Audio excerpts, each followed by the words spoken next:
Bonjour à tous et bienvenue. On se retrouve aujourd'hui pour un sujet pour les extrêmes débutants, pour ceux qui découvrent le web.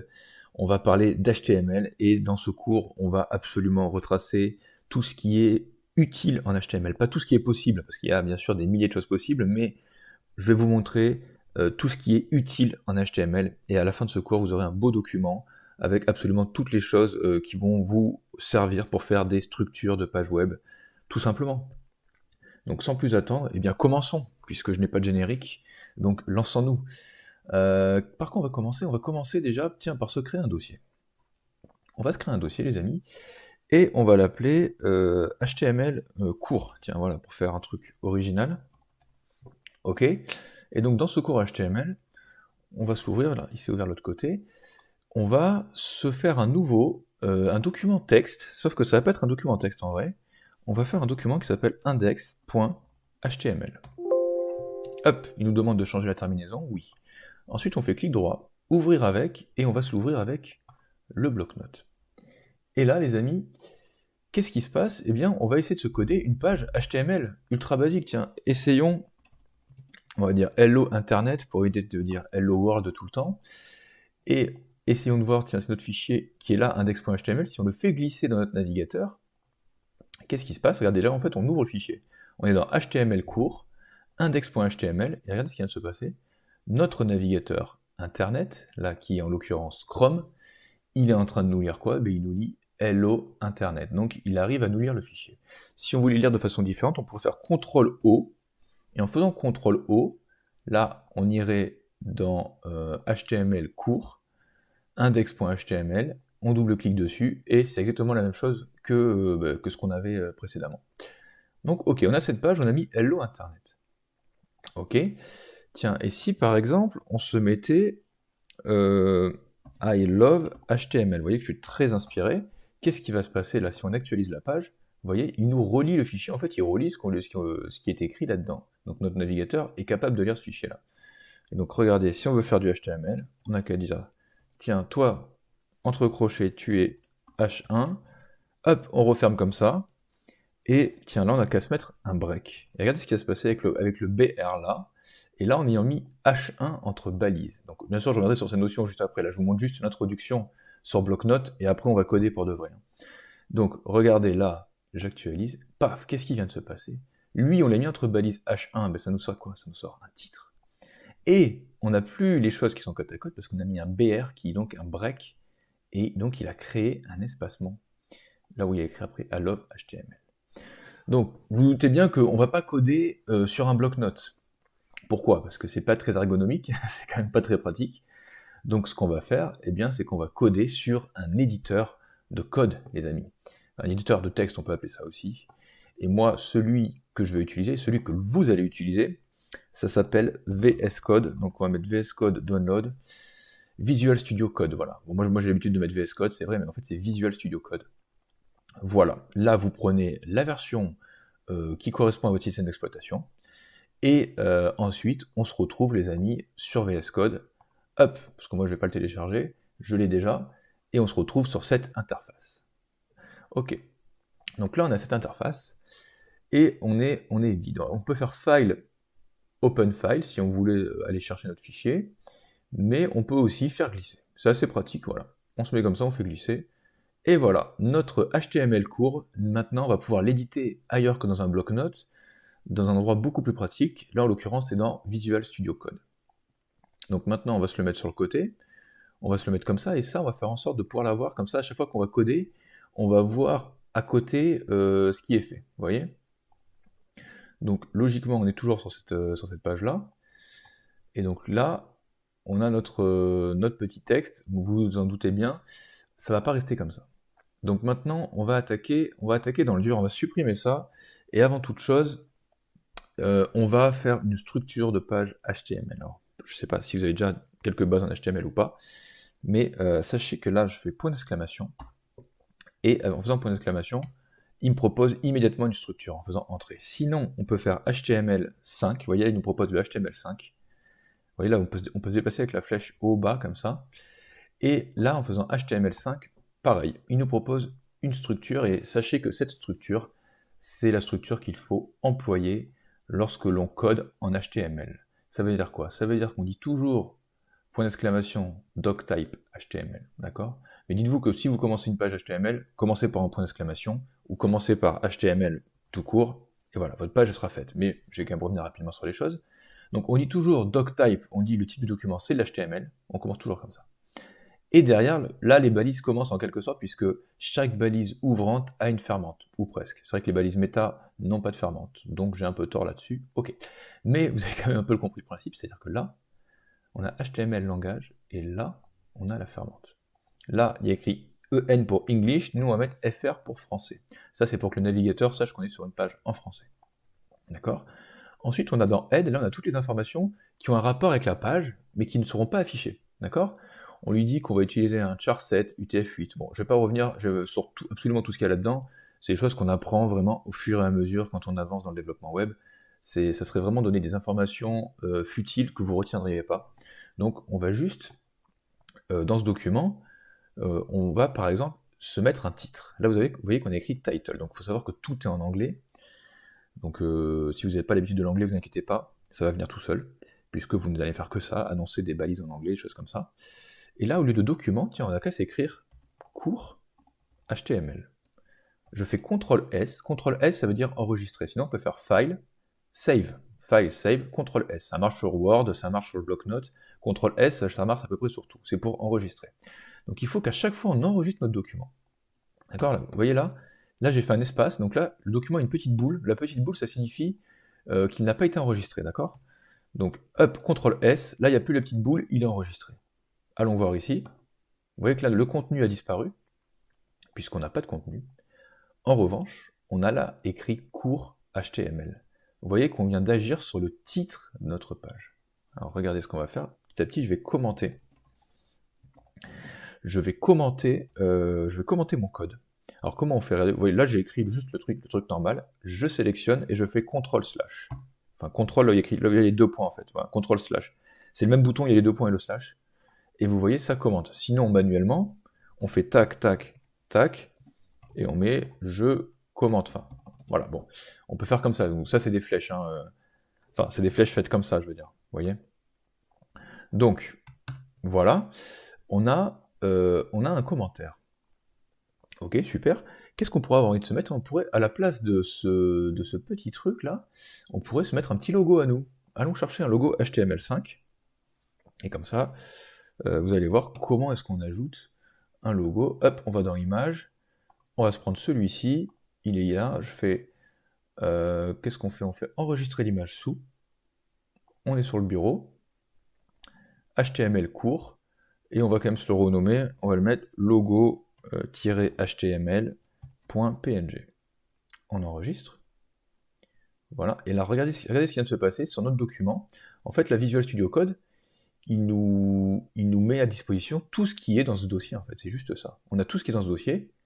On l'a à disposition, là, sur la gauche. Donc ça, c'est quand même assez cool. Et donc, hop, on revient là-dessus. Et donc, pour finir notre head, on a un titre à notre document. Le titre, il doit être mis le plus haut possible, enfin, en théorie, c'est après les UTF-8, parce qu'on sait jamais, les UTF, en fait, c'est pour s'il y a des caractères spéciaux ou quoi. Mais bon, le titre, vu qu'on est censé le mettre le plus haut possible dans une page, en tout cas, c'est ce qui est recommandé par Google, eh bien, nous, on va mettre la suite ici. Ici, on va se créer, tiens, regardez, on n'a qu'à faire un commentaire manuellement. On va dire icône de l'onglet. Alors, comment est-ce qu'on se fait un icône d'onglet en HTML? Eh bien, regardez, on va juste lui dire link. Le rel, c'est shortcut, plus loin, icon.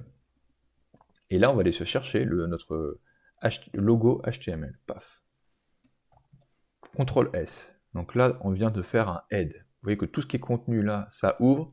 Et là, ça ferme. Je vais peut-être pas préciser, mais quand il y a le slash comme ça avant le terme, c'est pour fermer la balise. D'accord? De même, la body, ce sera le corps de notre application. Enfin, de notre application, ou de notre page, on va dire tout simplement.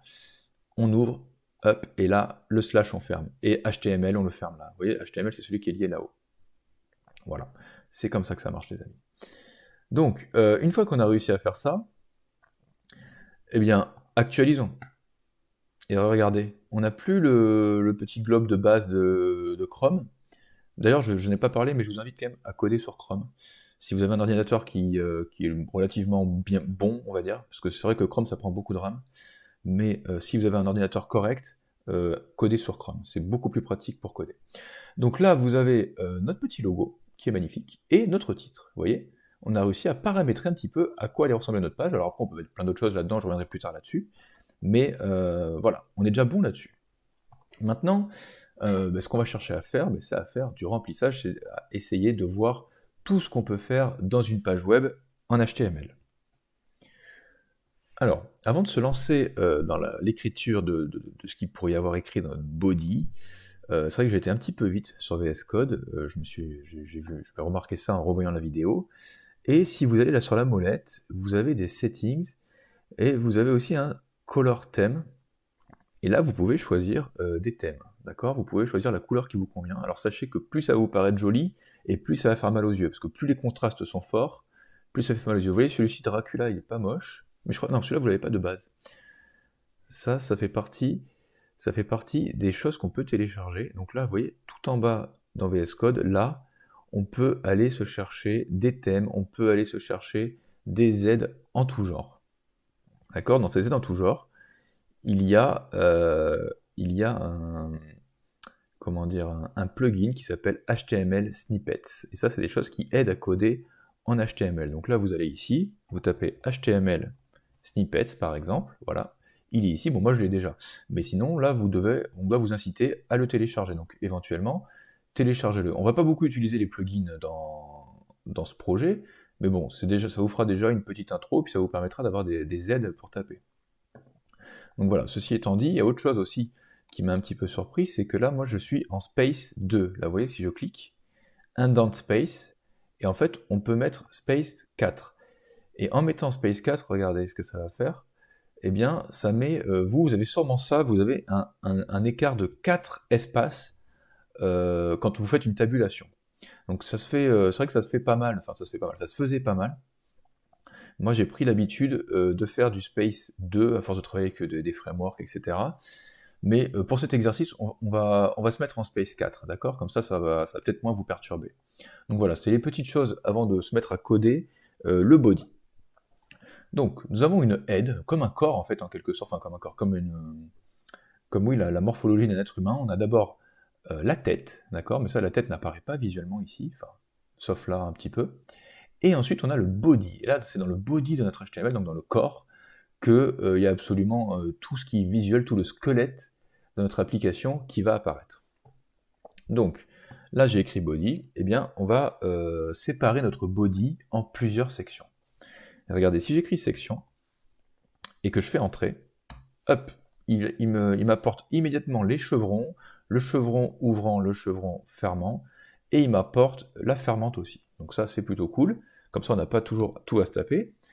Et donc, les sections, on va dire que c'est pour matérialiser des grosses parties. Et ensuite, pour matérialiser des plus petites parties dans des sections, en général, ce qu'on fait, c'est qu'on met des divs. Voilà.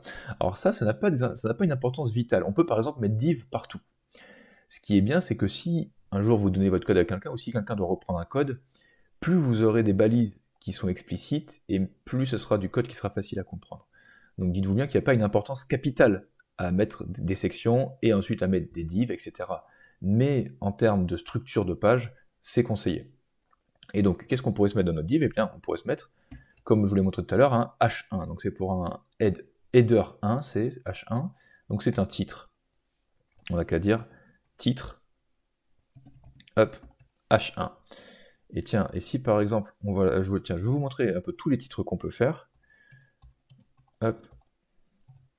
Il y en a 6. Il y a 6 types de titres différents que l'on peut faire. Alors regardez, là, un petit tips. Je clique là, ici, je me place sur le 1 et je reste appuyé sur Alt. Hop, et je reste appuyé sur Alt. Hop, vous voyez là, j'ai sélectionné les 3 à la fois. Et regardez, là, je mets H2. Comme ça, on va voir ce qu'est un H2. Ensuite, non, ça marche pas si je descends avec la flèche du bas. Donc là, je sélectionne Alt. Là, on va mettre un H3. Là, je sélectionne avec Alt, on va mettre un H4. Et ainsi de suite jusqu'au H6, puisqu'il y a 6 types de titres différents en HTML. Donc on les distingue en faisant H1 c'est le plus grand, jusqu'à H6 qui est le plus petit titre. C'est quasiment, oui, un titre, voilà, c'est comme ça. Donc là, vous voyez un petit peu à quoi ça correspond. D'ailleurs, je suis en train de me dire que le H2 et le H1 se ressemblent beaucoup. Alors, ce qu'il faut savoir, c'est que le H1, en théorie, il n'en faut qu'un par page. En tout cas, c'est ce que recommande Google, d'accord? Et ensuite, les H2, bah, ensuite vous mettez des titres un petit peu comme bon vous semble, selon la taille que vous voulez. Enfin, pas comme bon vous semble, mais par exemple, les gros titres, s'il y en a 4 ou 5 dans une page, vous en mettez un H2, ensuite vous mettez du H3, etc. Bon. Après, dans tous les cas, c'est des choses que vous pouvez retoucher plus tard au niveau du style, même si là, on va faire que de l'HTML. Voilà, il faut juste savoir qu'il existe 6 titres différents et que le H1, théoriquement, chaque page doit avoir un seul H1, d'accord? Donc nous, notre H1, on va s'en servir, je vais m'en servir pour vous montrer un petit peu tout ce qui est possible d'être fait avec du texte en HTML. Donc on va dire que ça sera la partie texte. Voilà, on va dire texte, titre H1, c'est un peu bizarre écrit comme ça, non, on va mettre tiret et on va enlever le tiret là, voilà. Alors, qu'est-ce qu'on peut faire avec les textes en HTML? Eh bien, en général, quand on a du texte, eh bien, ça se trouve dans des P pour paragraphe. Vous voyez, là, je fais juste P, entrée, hop, il sait de quoi je veux parler, il sait que je veux des P. Donc, tiens, texte basique, hop, j'enregistre, regardez, on a un P, ça saute tout seul à la ligne, il vient se mettre là, et il fait un texte basique, d'accord? Vous voyez un petit peu l'indentation qu'on a à chaque fois. Il faut qu'à chaque fois que, par exemple, dans section, là, on a mis tout ça, donc, dès que section, il englobe quelque chose, ce quelque chose-là, il fait un coup de tabulation plus loin, d'accord? Ensuite, dans div, lui, il a 2 enfants, là, eh bien, qu'est-ce qu'on fait? On fait un coup de tabulation plus loin. Donc, vous voyez comment on indente un peu en escalier. C'est comme ça que ça marche. Bon, après, je vais vous montrer des techniques pour indenter automatiquement, mais bon, il faut quand même que vous compreniez les principes d'avoir un code propre. Donc, pour revenir au texte, on a un texte basique, là, comme ça, et si jamais on avait voulu le mettre en italique, eh bien, on aurait fait EM, donc on va juste taper EM entrée, et on va mettre voici un texte en italique. Tiens, on a qu'à mettre un point si on veut faire propre. J'enregistre, hop, on regarde, et là, vous voyez, on a un texte en italique. Ensuite, si éventuellement on avait voulu mettre un texte en gras, on aurait mis strong. Et un texte en gras. Vous voyez comment on peut agir déjà sur le texte juste avec l'HTML sans avoir besoin de passer plus tard par le style, d'accord? Là, le style, on n'en tient pas compte, là, c'est que de l'HTML. Voilà, et puis qu'est-ce qu'on peut avoir d'autre aussi? On peut avoir des spans. Alors ça, les spans, j'y reviendrai un petit peu plus tard, je vais déjà vous montrer ce que c'est. On va écrire, tiens, l'élément en span ne revient pas à la ligne. Et pourquoi j'écris ça comme ça? Parce que regardez, attendez, on ferme comme ça, j'enregistre, et voilà, le span, il continue comme ça. Alors que regardez, si après le P, tiens, on avait simplement voulu se mettre encore un autre P, et on n'a qu'à se mettre du faux texte. Regardez dans VS Code comment on fait pour mettre du faux texte, on tape lorem, et après on met un nombre qu'on veut, ça va correspondre à un nombre de mots de faux texte qu'on veut. Donc j'ai tapé lorem 30. Hop, et j'ai fait entrer, et ça me tape 30 mots au hasard en latin, ça s'appelle un lorem ipsum dans le jargon, et ça permet de simuler du texte avant de faire vraiment du contenu d'un site. Et regardez, hop, vous voyez que le P, le paragraphe, automatiquement, il renvoie à la ligne, alors que le span ne le fait pas. Donc ça peut être intéressant dans certains cas. Voilà, c'est pour ça, je voulais juste vous présenter le span comme ça, et puis bon, après on reviendra un peu dessus. Hop, on va réduire un petit peu ce P, et voilà, là je vous ai déjà montré quasiment tout ce qu'on pouvait faire en HTML avec du texte. C'est aussi simple que ça. C'est assez basique, hein, bien sûr. Après, pour changer les polices, etc., bien sûr, ça c'est du CSS. C'est pas le sujet de la vidéo. Mais en tout cas, là, vous avez déjà une idée de ce qu'on peut faire avec le texte. Maintenant, nouvelle partie, on va regarder, tiens, qu'est-ce qu'on peut faire en H2? On va se faire des photos. Alors, les photos, comment ça marche? Eh bien, allons chercher déjà une photo. Hop là, attendez, je vais revenir. Hop, ici, est-ce que j'ai des images? Là, j'ai les fonds d'écran. Attendez, d'ailleurs, ça c'est pas sorti. Hop, on va mettre ça comme ça. Et donc là, regardez, si on veut ajouter une photo, bon, vous prenez n'importe quelle photo que vous avez chez vous ou quoi, peu importe. Hop, on fait glisser, et voilà. la photo, elle est là. C'est magnifique. Donc je pense qu'elle est un peu trop volumineuse cette photo. Je vais la renommer. On va mettre photo paysage. Il faut quand même que le nom de la photo ait un peu de sens. Parce qu'après, si vous en utilisez beaucoup, il faut que vous sachiez ce qu'est la photo sans avoir besoin de cliquer dessus, par exemple. D'accord? Donc, comment est-ce qu'on fait une photo en HTML? Eh bien, on se met là, on fait IMG, entrée. Et là, on lui dit qu'on veut photo paysage. Normalement, il va aller me la chercher, non? Photo paysage.jpg. Voilà, là, il me la propose en bas. Des fois, il la propose plus tôt. OK. Et qu'est-ce qu'il y a écrit là? Il y a écrit Alt. Vous voyez, VS Code tout seul, il nous a mis ça, il nous a mis Alt. Pourquoi est-ce qu'il a fait ça? Eh bien, il a fait ça, notre ami VS Code, parce que si l'image ne s'affiche pas, il faut quand même qu'on ait quelque chose. Regardez, je vais vous montrer. Et c'est une autre signification, c'est aussi pour les non-voyants. Il faut, si jamais une personne non-voyante surfe, forcément elle ne voit pas la photo, mais il faut qu'elle ait une idée de ce que représente la photo. Donc là, on va mettre image, paysage par exemple, comme ça il sait que la personne non-voyante saura à quoi ça correspond. Regardez.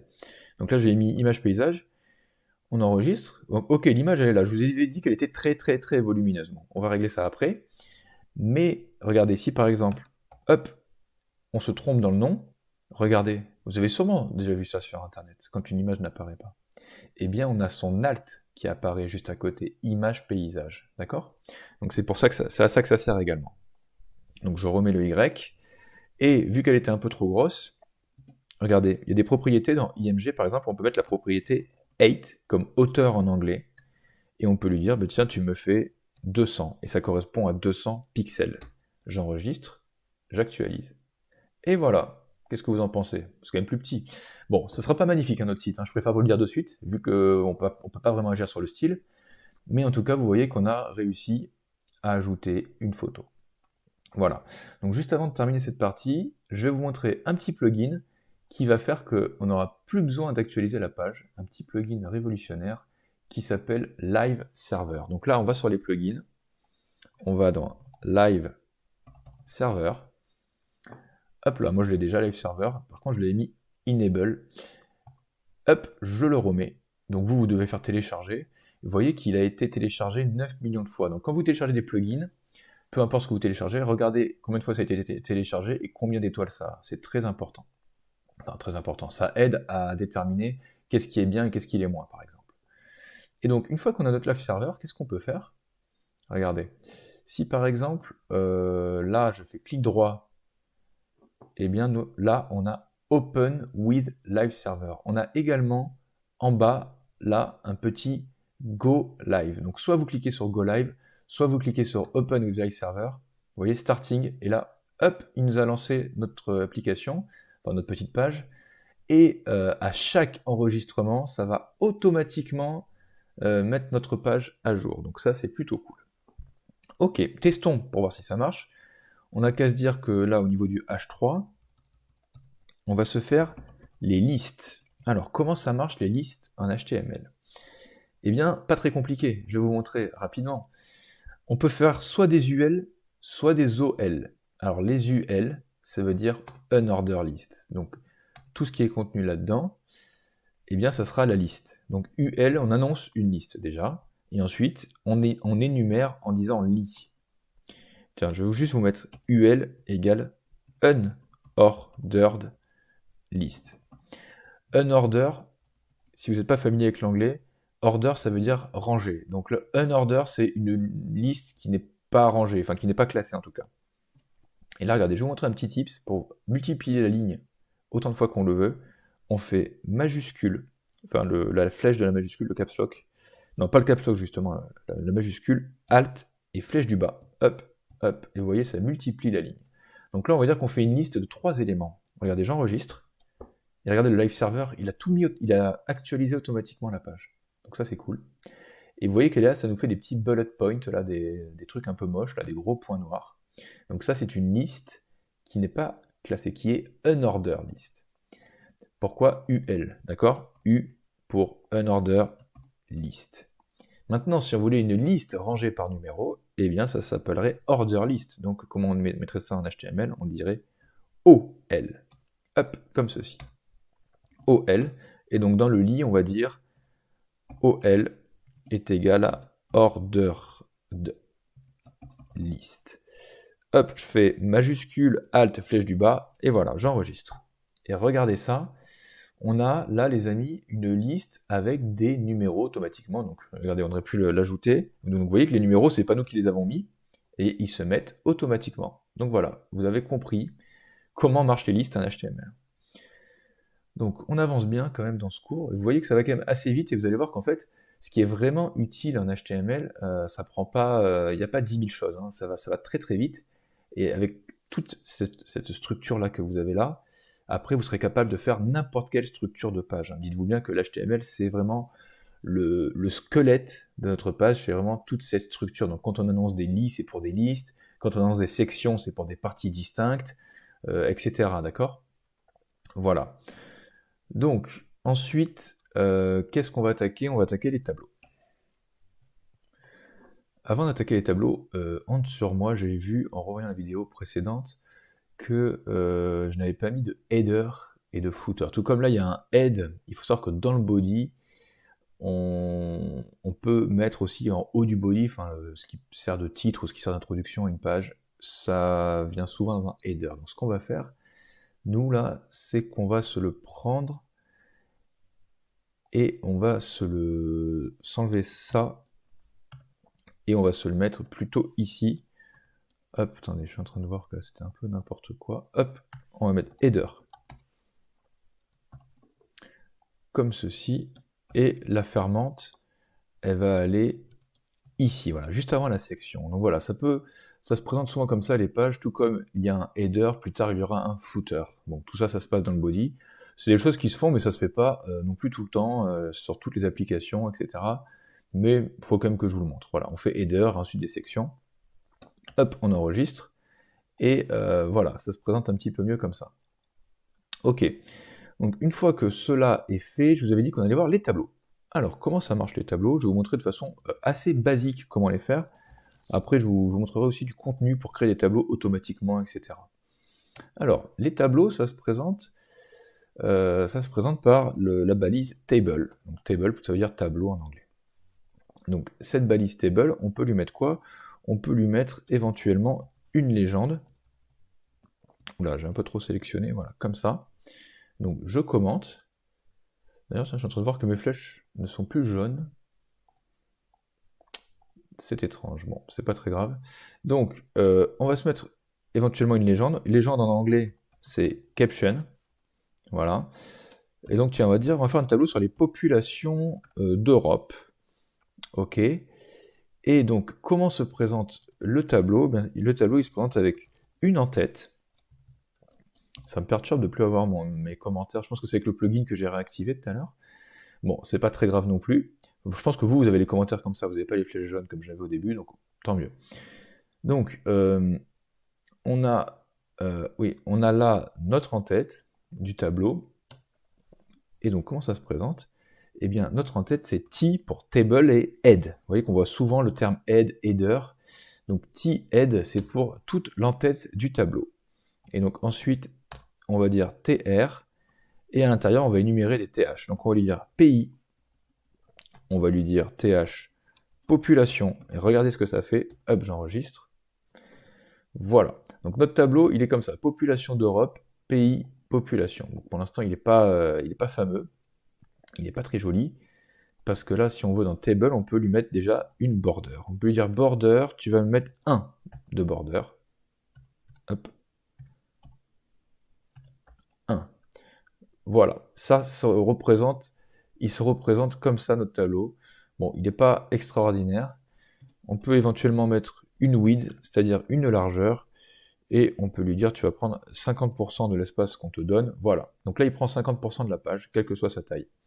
Vous voyez, là, il s'agrandit, il fera toujours que 50% de la taille de la page. Donc ça, c'est des petites choses qu'on peut mettre dans le tableau. Voilà, des petites propriétés qu'on peut dire à table. Donc là, on lui a mis une en-tête avec T-head, d'accord? On fait des TR, ensuite des TH pour énoncer. Et bien ensuite, le corps, comment ça va s'appeler? Ça va s'appeler T-body, tout simplement. Donc on va l'appeler corps du tableau. Hop, comme ceci. Et donc c'est T-body.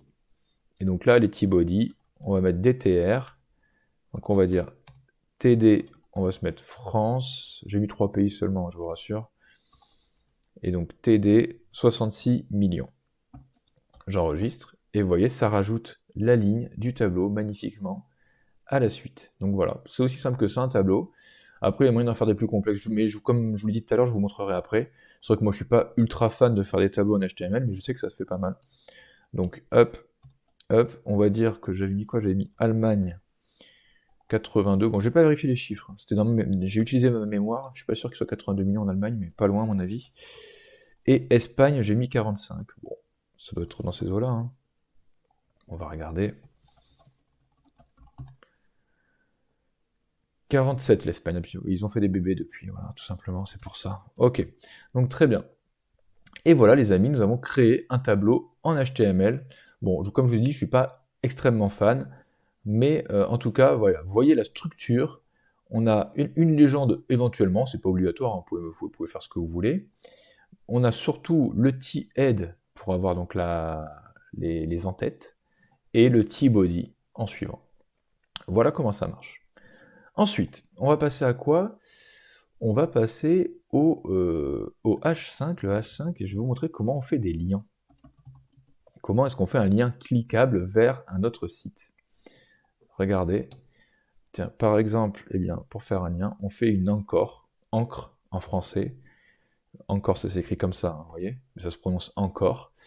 Eh bien, la encre, on va juste faire A, hop, et le A, c'est pour encre, ou encore. Et donc, ce A, il demande un href, donc il demande à ce qu'on mette un lien à l'intérieur. Donc, vous pouvez mettre google.com ou peu importe, mettez ce que vous voulez. Moi, je vais vous mettre le lien d'un HTML cheat sheet. On va voir après ce que c'est, mais je vous le mets d'avance. D'accord? Donc là, je vous mets ce lien-là, ça s'appelle HTML cheat sheet. Voilà. Et là, je vais écrire HTML cheat sheet. Voilà, comme ceci. Donc c'est une feuille, sheet c'est feuille, et cheat c'est tricher. Donc c'est une feuille pour tricher, on va dire que c'est une feuille qui regroupe un peu tout ce qui... Les cheat sheets en langage informatique, c'est des feuilles qui regroupent un peu tous les trucs qu'on peut faire dans des langages, etc. Donc celle-ci va vous résumer un peu tout ce qu'on peut faire en HTML. On l'ouvrira après. Enfin, on va l'ouvrir maintenant. Regardez, j'enregistre. Et là, si je clique, hop, voilà, on part sur l'HTML cheat sheet. Mais moi, je voulais pas quitter ma page. Et donc, si on ne veut pas quitter la page, regardez ce qu'il faut faire. Il faut faire target égale underscore blanc. En mettant ça, target underscore blanc, voilà, on ouvre sur une page d'à côté. Notre cours est toujours là, et nous, on ouvre la cheat sheet sur une page d'à côté. Alors, on va aller voir ce que c'est un peu la cheat sheet. Voilà. Alors, à quoi ça correspond? Donc, au début, c'est pas très intéressant, là, vous voyez, comme vous pouvez le voir, bon. Et il y a des pubs aussi, donc ça, c'est pas très intéressant, mais il y a quand même des trucs intéressants. Il nous montre comment faire un tableau. Il nous montre tous les H1, les divisions, comment intégrer une image, vous voyez, comment faire un lien. Donc en gros, il y a absolument tout ce qu'on peut faire avec HTML, mais tout n'est pas utilisé en fait. Vous voyez, la definition list, ça j'ai jamais vu de ma vie. Jamais j'ai vu un code où j'ai repris un code qui avait utilisé ça. Donc tout n'est pas à utiliser. Ce qui est vraiment principalement et uniquement quasiment à utiliser, c'est ce que je vous montre dans ce cours. Mais toujours est-il que la cheat sheet, elle est quand même pas inutile, puisqu'il y a beaucoup de choses, ça montre aussi les balises méta qu'on met au début de notre page HTML, dans le head, vous voyez, il y a énormément de méta qu'on peut mettre, bon, je ne vais pas m'attarder dessus. Ce qui est intéressant, c'est que là, par exemple, il y a un truc pour créer des tableaux. On peut faire 3 colonnes, row c'est 3 lignes, on peut mettre plus, la border, on n'a qu'à dire qu'on veut une border de 3, et regardez, on fait generate table, et là, vous voyez, ça nous a généré automatiquement un tableau, il n'y a plus qu'à écrire, vous n'avez plus qu'à écrire vos données à l'intérieur, et vous récupérez le tableau. Donc, en fait, pour créer des tableaux, si vous voulez vraiment les faire en pur HTML, vous avez des moyens de les générer automatiquement. Voilà, c'est juste pour vous montrer. On peut même créer des listes, je n'avais pas vu ça. Vous voyez, on fait order list. Ah oui, on peut demander si on veut des circles, des squares. Hop. Et on order. Et voilà. Et ça a généré une liste. Ok. Bon, voilà. Bon, ça, c'est des générateurs, je vous le dis, ça, vous en servez pas. Hein, de créer des listes comme ça, vous le faites à la main sans souci. Enfin bon. Voilà. Vous avez vu ce site. Et il y a aussi un deuxième site que je voulais vous montrer. Donc, on va se le mettre à la suite de notre petit cours. On va se le mettre à la suite. Donc là, je viens de créer un A. Et regardez, là, si je refais un A et qu'on va dire href, alors attendez, je vais récupérer le lien. Hop là, ça c'est un lien pour avoir toutes les icônes natives à HTML. Vous avez juste à entrer un code et ça sera compris par votre navigateur. Et pareil, on va lui dire target blanc. Et ça va s'appeler les icônes en HTML. Ah mince, j'ai oublié le HTML. Ok, j'enregistre. Allons voir à quoi ça ressemble. On pourrait peut-être s'agrandir un peu la page, effectivement. Et donc là, vous voyez déjà, il y a un petit problème, c'est que les deux liens, ils se mettent côte à côte. Pourquoi? Parce que, un petit peu comme les spans, la balise encre, la balise encore, la A, c'est une balise qui ne revient pas à la ligne. Donc, elle n'est pas comme ce qu'on appelle un inline block. Donc là, bon, c'est ça les notions de CSS.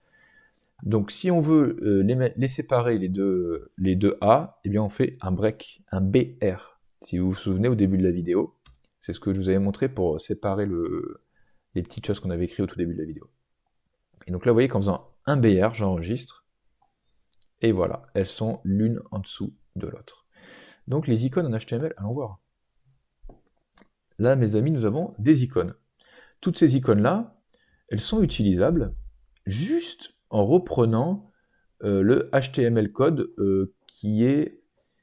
Enfin, ouais, ce code-là, quoi. HTML code, vous reprenez ça, et bien les amis, ça va nous afficher. Donc, allez, sélectionnons une icône sympathique. Tiens, ce doigt-là qui m'a l'air très intéressant. Je le prends, CTRL-C, on va là dans notre code, tiens, on n'a qu'à se le mettre là au début, et donc là, ce qu'on va utiliser, pour le mettre entre structure HTML, entre balises, on va lui mettre une balise span, parce que les balises span ne reviennent pas à la ligne. Et souvent, les icônes, on s'y prend comme ça. On peut le mettre comme ça. Sinon, il y a aussi le i qui marche, mais c'est plus utilisé pour d'autres choses. On peut utiliser le i comme ça pour icône, mais on peut utiliser le span, ça se fait tout aussi bien. Donc là, moi, je voulais vous montrer le span. Donc voilà, j'enregistre. Et en allant dans le cours, tac, tac, tac, regardez là, notre doigt, il est ici. Bon, c'est pas très gros. Vous voyez que si je grossis, on le voit. Tenez, par exemple, si on l'avait mis pour le... On n'a qu'à se le mettre tout en haut de notre page. Parce que là, le H5, c'est vrai qu'en fait, le H5, c'est un titre qui est assez petit. Si, par exemple, on va se le mettre là, voilà. Là, on va bien voir notre icône. Vous voyez? Voilà, ça, c'est des icônes natives. Donc, vous avez juste à reprendre le code. Je vous ai mis donc le lien là, je vous montre. Et puis, juste en dessous de la vidéo, vous avez le lien du projet fini. Je vous montrerai à la toute fin de la vidéo comment l'exploiter éventuellement, si vous n'êtes pas habitué à GitHub. Mais voilà, vous pouvez, avec ce lien, déjà avoir toute une série d'icônes qui embellissent plus ou moins le site. Ok, donc ça, c'est ce que je voulais vous montrer. Et enfin, pour terminer, là, il y a un titre H6, vous voyez qu'il est écrit en tout petit, mais je ne suis pas en 100%, là. Ah si, je suis en 100%. Donc là, il y a un titre H6, et là, je vais vous montrer comment intégrer une vidéo, pour finir cette partie-là. Donc, on va se mettre comme ça, on va dire une vidéo. Comment est-ce qu'on intègre une vidéo en HTML? Eh bien les amis, regardez, on écrit... Non, d'abord on va laisser récupérer une vidéo, quand même, ce serait un bon début. Alors, hop là, on va sur Pixabay. C'est un hébergeur, enfin c'est une banque d'images gratuite et de vidéos gratuites. Hop, vidéo. Tiens, est-ce qu'on a des vidéos à propos de code? Non, ça c'est des vidéos sponsorisées. Voilà, ça c'est des vidéos gratuites. Non, c'est extrêmement moche. On va plutôt se chercher... Je sais pas pourquoi j'ai voulu partir sur du code, sachant qu'il n'y en a pas beaucoup. On va taper, tiens, Sunrise. Une vidéo de soleil qui se lève, à mon avis, ça sera autrement plus sympa. Ah, j'étais pas en vidéo, c'est en photo. Donc là, vous avez image, et vous avez, hop, vidéo, là, comme ça, voilà. On va y arriver. Donc on tape Sunrise, et là, c'est des vidéos. J'en suis quasiment sûr. Qu'est-ce qu'on pourrait se prendre? Bon, on va pas non plus chercher pendant 50 ans. On fait un free download, hop, et voilà, on a une vidéo. Elle est là. Donc là, qu'est-ce que je fais? Je la prends, je la fais glisser dans notre dossier. Et voilà, elle est là. On va juste la renommer vidéo.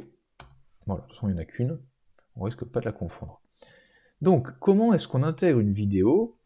Eh bien, regardez, on fait vidéo, entrée. Donc, dans la balise vidéo, on lui dit « Je veux que tu me lises vidéo.mp4 ».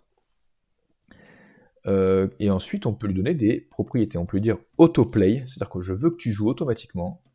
Je veux que quand tu es fini, tu te relances, donc tu fais un loop. tu joues en permanence. Et si jamais tu as du son, ça surtout, pensez à le faire, c'est muted, parce que les gens détestent quand il y a du son quand vous arrivez sur une page et qu'il y a du son qui apparaît, c'est vraiment très très chiant.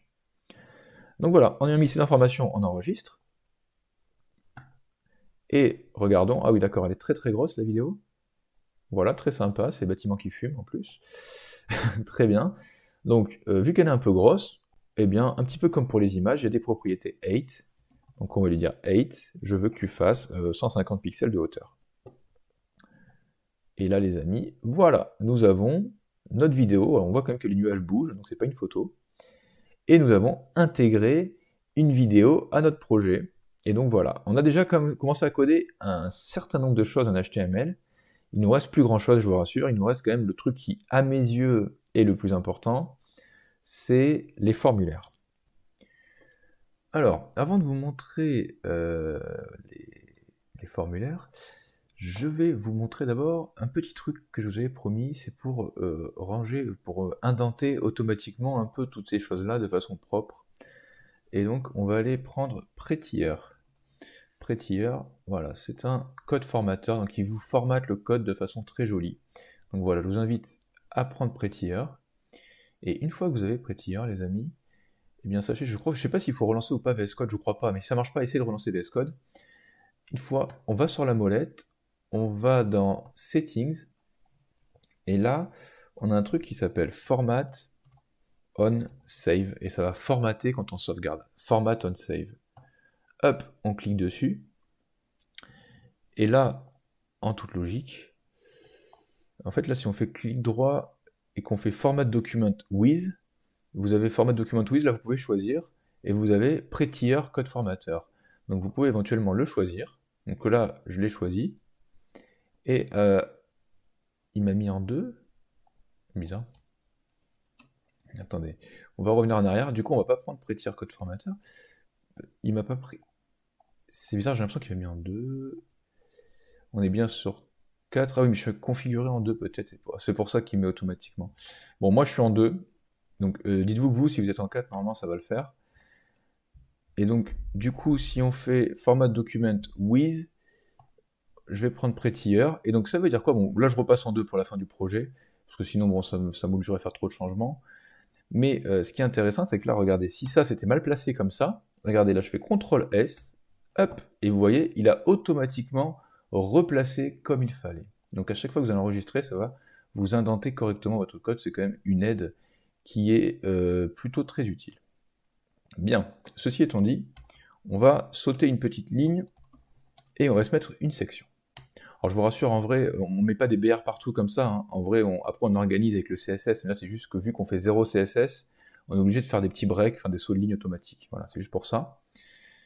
Et donc là on va faire un H2, parce qu'il n'y a qu'un seul H1 par page, et on va l'appeler formulaire. Hop, on va se remettre un peu sur le côté. Voilà, comme ceci. Ok, donc là on a notre formulaire en bas de page, qui va comporter un certain nombre de choses. Donc comment ça marche les formulaires en HTML? Eh bien on dit form, entrée. Donc il y a une action, on va se mettre une action juste comme ça, je ne rentrerai pas dans les détails, mais on va dire par exemple que là le form, quand on le soumet, eh bien ça va nous aller chercher un fichier qui s'appelle action.php. Je ne rentrerai pas plus dans les détails, et on va dire que c'est une méthode post. Là non plus je ne vais pas expliquer, parce que ça dépasse le cadre du cours. Donc on a notre formulaire, et donc tout d'abord, qu'est-ce qu'on veut faire? On veut mettre un input. Alors c'est quoi un input? Regardez tout simplement, j'ai fait entrer, regardez ce que c'est un input. Un input c'est un petit encadré dans lequel on peut écrire tout ce qu'on veut, et c'est comme ça qu'on passe les informations dans un formulaire. Donc là notre input, il est de type de base, naturellement il est de type texte, d'ailleurs VS Code le met comme ça de base. Donc nous on va se le laisser comme ça, mais on peut écrire à l'intérieur. On va faire ce qu'on appelle un placeholder. Et à l'intérieur, on peut mettre entrée, votre nom. J'enregistre, et regardez, on a, vous l'avez sûrement déjà vu sur plein de sites, voilà, ce qu'on appelle un placeholder, c'est-à-dire un texte qui va disparaître quand je vais écrire mon nom, quoi. D'accord? Donc voilà. On peut aussi faire un label. Le label, donc on va lier un label à l'input, et on va se l'écrire devant. On va dire label for, donc on va dire que c'est pour name, et donc là il faut que l'input, on lui mette un ID name. Et donc en faisant ça, on vient de connecter un label et un input. Et regardez, là on écrit nom, 2 points, j'enregistre. Et regardez, ça fait nom. Bon, on n'a peut-être même pas besoin de mettre 2 points, ça fait pas joli sinon. Voilà. Là on a le nom, dans tous les cas c'est pas très joli j'ai l'impression. Bon voilà, on a le nom. Et regardez, si je clique sur nom, vu que c'est un label qui est connecté, hop, ça déclenche l'input. Et regardez, si là on n'avait pas mis le label for name, là je clique sur nom, eh bien ça ne fait rien. Vous voyez? Donc il faut faire un label for name. Lui il a un ID qui s'appelle name pour le nom. Et voilà, ça veut dire qu'on a connecté le label à son input. Voilà, et là on peut commencer, on peut écrire ce qu'on veut dans notre formulaire. Donc ça c'est les inputs dans lesquels on peut écrire. On peut également dans les inputs, éventuellement, on peut, tiens, je vais commenter ça, on va mettre formulaire, voilà, c'est juste pour faire un peu plus propre. Voilà. Donc on peut également, au niveau des inputs, faire, pourquoi pas, un nombre. Donc on va se mettre un label for âge, donc on va dire âge, et il va avoir un input. D'ailleurs ça m'embête un peu d'écrire comme ça. Voilà. C'est mieux de mettre label là, input comme ça, et ensuite là on break, ici, voilà. Là ça fera plus propre, de toute façon si j'enregistre, voilà, bon il met comme ça. Donc là, j'avais dit qu'on allait mettre un input avec un ID, parce que là, vous voyez que là, vu qu'il y a for âge, il faut lui dire l'ID c'est âge. Comme ça, c'est comme ça qu'il peut agir sur son camarade. Et donc, on va lui mettre un type number au lieu d'un type texte, et regardez ce que ça fait un input de type number. Eh bien, ça fait tout simplement qu'on peut écrire, et vous voyez là, les flèches en haut, flèches du bas, on peut écrire des nombres, et que des nombres. Là, j'essaie de taper du texte, j'essaie de taper des lettres, ça ne marche pas. Parce qu'on attend dans cet input que des nombres. Alors, qu'est-ce qu'on peut également dire à cet input? On peut lui dire que par exemple, au minimum, ton chiffre minimum que tu vas accueillir, c'est 0. Tu ne pourras jamais aller en dessous de 0. Au maximum, tu ne pourras jamais aller au-dessus de 99. On peut lui dire des choses comme ça. On peut lui dire aussi step. Tu vas de combien en combien? Regardez, si je lui dis 2, eh bien, là, l'âge, il va de 2 en 2. D'accord? Bon, nous, on va se mettre step de 1 en 1. Donc, vous voyez tout ce qu'on peut faire avec un input de type nombre. Mais c'est pas tout, on peut également lui dire une valeur de base. On lui met value égale, par exemple, 18, la majorité, en France en tout cas. Et regardez, voilà, on démarre à 18. Donc voilà, ça c'est toutes les choses qu'on peut éventuellement, enfin pas toutes les choses, mais une partie des choses qu'on peut éventuellement mettre dans un input de type nombre. Donc voilà, vous avez de type number. Vous avez l'exemple du type texte, l'exemple du type number. Donc voilà, ça c'est des choses qu'on peut demander à notre utilisateur sans souci. Donc ensuite, il y a d'autres choses. Il y a les inputs de type select. Alors on va faire input select.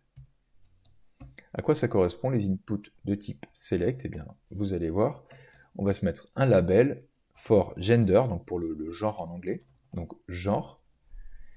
Et donc là, on va mettre select en disant bien l'ID gender. Voilà, donc comme ça on connecte le label avec le select, et à l'intérieur du select, on va mettre deux choix. Qu'est-ce qu'on peut être comme choix au niveau du genre? On peut être homme, donc on va dire homme, ou alors on peut être femme. Hop, avec Alt, je sélectionne les deux, et j'écris femme. Et là, regardez, donc notre select, en fait, c'est un déroulant. Et vous voyez, il y a homme, femme. Je suis en train de voir que femme, il écrit en minuscule, là, hop, comme ça, voilà. Donc on peut faire homme ou femme. Sauf qu'on peut également lui dire une valeur par défaut. Tiens, on n'a qu'à dire que par défaut, c'est femme. Donc on va dire selected. En mettant selected, regardez, de base, il est sur femme. Et hop, on peut éventuellement dire que c'est un homme. Donc voilà, ça c'est le select. Donc le select, voilà, c'est des menus déroulants. Hein. Je pense que vous avez déjà vu, oui, vous l'avez forcément vu déjà sur Internet. Ok, on va se mettre un break. Donc ensuite, il y a les inputs de type radio. Alors c'est quoi les radios? Eh bien, c'est des points sur lesquels on peut cliquer. Bon, pareil, hein, c'est des choses que vous avez déjà vues, sûrement en surfant sur Internet. Tiens, on va tous mettre dans une div, ce sera plus pratique. Et on va dire, donc tu as un input de type radio. Donc, non, ça on mettra après, tiens. On va juste dire que ton ID, c'est human. Et voilà, on va s'en tenir à ça et on va mettre un label. Donc le label c'est for human et on va dire humain. Donc il faut toujours connecter l'idée avec le label. Donc ensuite je récupère ça, CTRL-C, CTRL-V. On va dire là dog, donc chien en français. Donc on écrit toujours en anglais tout ce qui est du code à l'intérieur là comme ça. Par contre, bon, si on s'adresse à un public francophone, là on peut éventuellement écrire à l'intérieur les choses en français. Enfin, les choses, on écrit des choses visuelles qui terminent sur l'écran en français. En revanche, voilà, bon, le reste, tout ce qui concerne du code et qui n'est vu que par les codeurs, c'est censé être de l'anglais. Voilà. Et donc là, on va dire cat, hop, et chat. Et donc là, regardez ce que ça fait. Les radios, vous voyez, il y a humain, chien, chat. Et on peut cliquer. Alors là, on peut cliquer sur tous. C'est pas vraiment le comportement qu'on veut. Donc, et en plus, ils sont pas liés les uns aux autres, parce que normalement, dès qu'on clique sur un, ça enlève aux autres. En fait, on ne peut avoir qu'un choix quand on fait des radios. Et là, c'est pas le cas. Pourquoi? Parce qu'on les a pas reliés tous ensemble, les trois. On a dit que c'était des inputs radio, mais on leur a pas dit quel name ils avaient. Donc regardez, avec la touche Alt, je sélectionne les trois, on fait name, et on va dire, le nom c'est type. Bon, chien, chat, humain, bon, c'est un type, on va dire, ou espèce, je sais pas comment on pourrait dire. Non, bon, on va laisser type. Voilà. Et donc là, regardez, si je sélectionne chien, hop, je sélectionne chat, vous voyez que ça désélectionne l'autre. On ne peut en choisir qu'un seul sur le choix qu'on a, d'accord? Donc ça aussi, c'est des choses que vous avez sûrement déjà vues. Donc voilà, c'est très bien. Par contre, de base, il y en a pas qui est sélectionné. Donc si on veut qu'il y en ait un qui soit sélectionné de base, on va dire par exemple chien, si l'utilisateur est un chien, eh bien on va lui dire checked. Il y a un petit problème là, hop, avec le... Voilà. Il y a un truc qui a disparu. Je me disais bien que j'avais fait... Voilà, j'ai tout sélectionné. Et donc là, ouais, on va dire checked. Hop, et voilà. De base, on est sur chien. Hop, je clique sur chat. Hop, je clique sur humain. Donc voilà, c'est checked, on le met où on veut pour qu'il y ait un truc sélectionné de base. Tout comme là, on avait mis selected, là pour mettre directement sur femme, d'accord? Donc ça, c'est plein de petites choses. Vous allez voir, c'est bientôt fini. Et après, une fois que vous connaissez tout ça, enfin ça, c'est quelque chose que même moi, je connais pas par cœur. Hein. Souvent, quand je dois faire un select ou quoi, je regarde rapidement la doc. C'est assez rapide. Par exemple, tiens, si on regarde, on peut se regarder le select. On va dire select HTML dans Google. Et regardez, premier lien qu'on trouve, moi c'est comme ça que je fais, hein. Et là il vous explique comment faire un select, tout simplement. Il n'y a pas plus simple que ça, il n'y a pas besoin de tout connaître par cœur non plus. Enfin moi je sais quoi, pour faire la plupart des choses des fois dans un formulaire, même une checkbox ou quoi, ça m'arrive de retourner, chercher les informations. Donc voilà pour les radios. Donc ensuite il y a quoi dans les qu'on peut se mettre dans des formulaires? On peut se mettre éventuellement une zone de texte. Une zone de texte, c'est une text area. Alors la text area, bon, elle n'a pas nécessairement un name, ça je vais l'enlever, ni un ID d'ailleurs. Par contre, elle a une taille, donc on peut faire col, c'est la largeur qu'elle a, et rose, c'est la hauteur qu'elle a. D'accord, regardez, j'enregistre. Vous allez voir ce que c'est immédiatement, voilà, c'est ça une text area. Et vous voyez que là, même là, il y a un bouton pour éventuellement la trifouiller dans tous les sens. Bon, ça en général, on l'enlève en CSS parce que sinon l'utilisateur fait n'importe quoi. Voilà, il faut ne jamais faire confiance à l'utilisateur. Donc voilà, et éventuellement dans la text area, on peut y mettre un placeholder, donc on peut lui mettre la taille qu'on veut. On peut mettre entrer votre demande ici, voilà. Et voilà, ça marche comme ça, tout simplement. Ok, donc ensuite on va se mettre un break. Et pour finir, on a les checkbox. Donc on va faire input checkbox. C'est quoi une checkbox? C'est juste une case qu'on coche, tout simplement. Donc selon les navigateurs, selon si c'est un Mac ou si c'est un PC aussi, elles ont un design un peu différent, ces checkbox. Donc on va dire input de type checkbox. Voilà, on peut même le fermer comme ça, tac. Regardez. Et là, vous voyez, ça fait hop, une petite checkbox. Voilà, c'est comme ça. Bon, alors, on peut enrouler un label autour de la checkbox. Regardez. Si on mettait un label, même pas besoin de dire label fort, puisque le label, en fait, il va enrouler. Ça, on peut le faire ça pour les checkbox. C'est-à-dire que là, on enroule tout autour, comme ceci. Et là, on dit, par exemple, accepter les conditions générales de vente, les CGV ou des choses comme ça. Et là, regardez, en cliquant sur le label, hop, on clique sur la checkbox, vu que le label englobe la checkbox. Donc ça, c'est des choses qu'on peut faire. Donc vous voyez, ça c'est pour cocher. Là, on peut éventuellement cocher plein de trucs. Tout simplement. Regardez, si on avait mis plein, c'est pas comme les radios où il n'y a qu'un seul choix possible. Là, on peut, hop, cocher lui, cocher lui, cocher lui, et cocher lui, vous voyez? Donc voilà. On a fait le tour du formulaire. Qu'est-ce qui manque une fois qu'on a un formulaire comme ça? Eh bien les amis, il manque tout de même un bouton pour valider. Parce que sinon, c'est un peu bête, on ne peut pas l'envoyer ce formulaire. Et donc, tout en bas du formulaire, en général, c'est là qu'on se met, on met un input de type submit.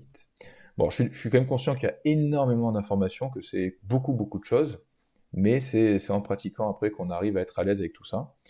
Et donc pour valider, on a un input type submit, value, eh bien, submit.